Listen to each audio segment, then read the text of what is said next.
Okay, in this video I'm going to compare my edges that I've been doing recently to edges on real artifacts that I think are in pristine condition and not reworked uh, due to catastrophic failure.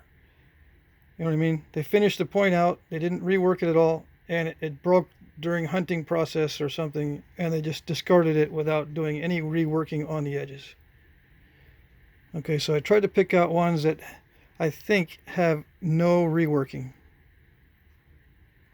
One of the reasons I picked these is I can see a lot of the original flake scarring with very little retouch.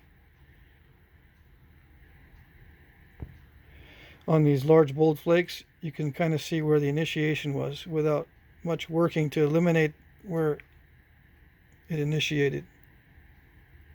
So this edge is probably not modified at all. Okay, so I'm going to compare the edges on the artifacts to my edges. Okay. Now, are edges different when it comes to raw and heat treat? Um, that's very subtle. Okay, I don't know the answer to that question, but I would imagine that heat treating allows you to do a lot more intricate and fine flaking than on raw.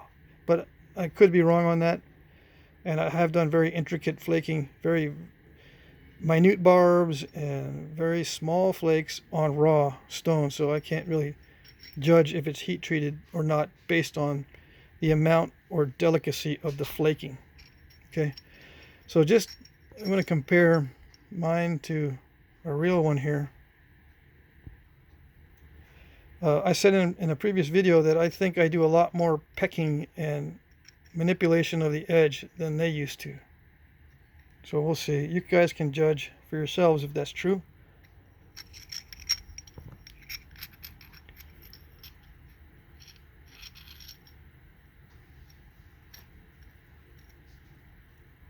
I try to get my edges very thin these days.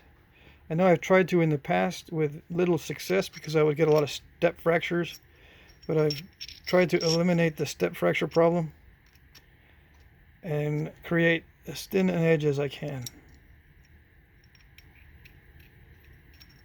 Now you notice on the real artifacts, they did the same. They tried to flake without developing step fractures immediately after the retouch. You know what I mean? The flakes that they're making don't stop abruptly. Let's see if I can find an example. Like sometimes you get a line of step fractures. I do have some points, real and ones that I made, that have a line of step fracturing. As you retouch the edge, you get step after step after step, and you develop a line of step fractures. You find that on the real artifacts too. But on these Montels and a lot of these archaic types here or in this area, they are very good at avoiding step fractures. So I guess you can tell on this one a lot easier if there's more flaking, excessive flaking on mine compared to theirs.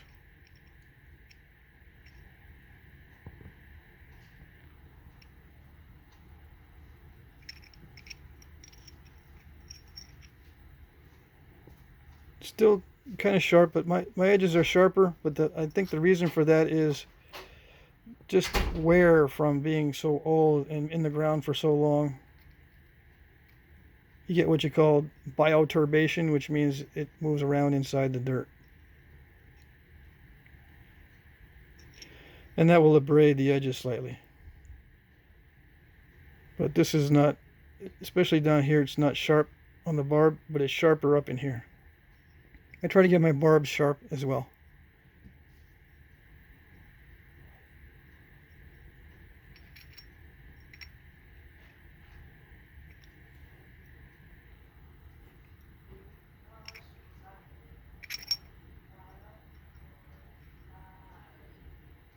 Now, one thing I notice about mine, I do have lumps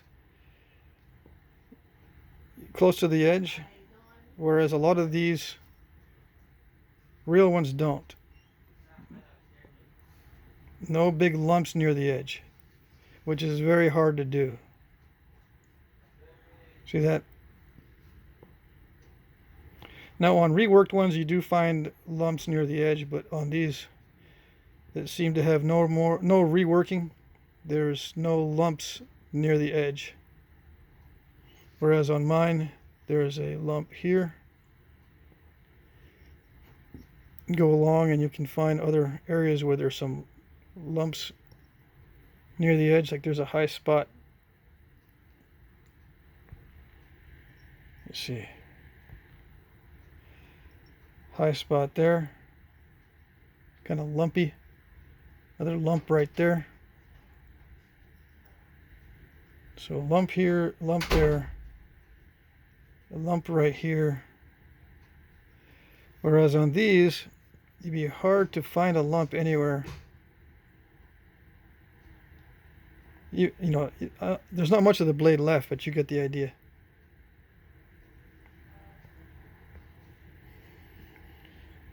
So that tells me they were very conscious about having a very smooth blade near the edge, and of course that makes it easier for cutting. And these two appear to be knives. This one might be a projectile point. Yeah. Okay. This one has some very thin edges, but it also has a little bit of serrations going on.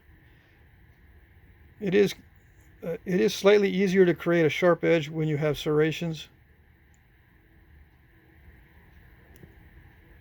But again, I have lumps near the edge. This lumpy area, that lumpy area.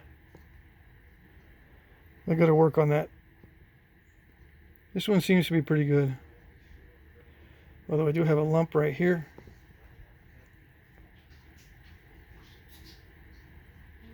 Just subtle things. I have a lump here.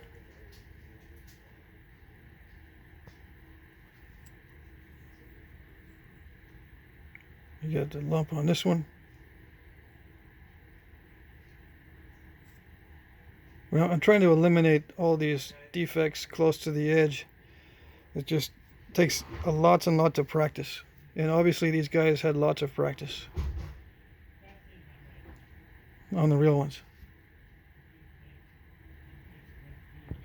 Okay, this is going to be a short video. I think that's it. I just wanted to show the edge differences. Okay.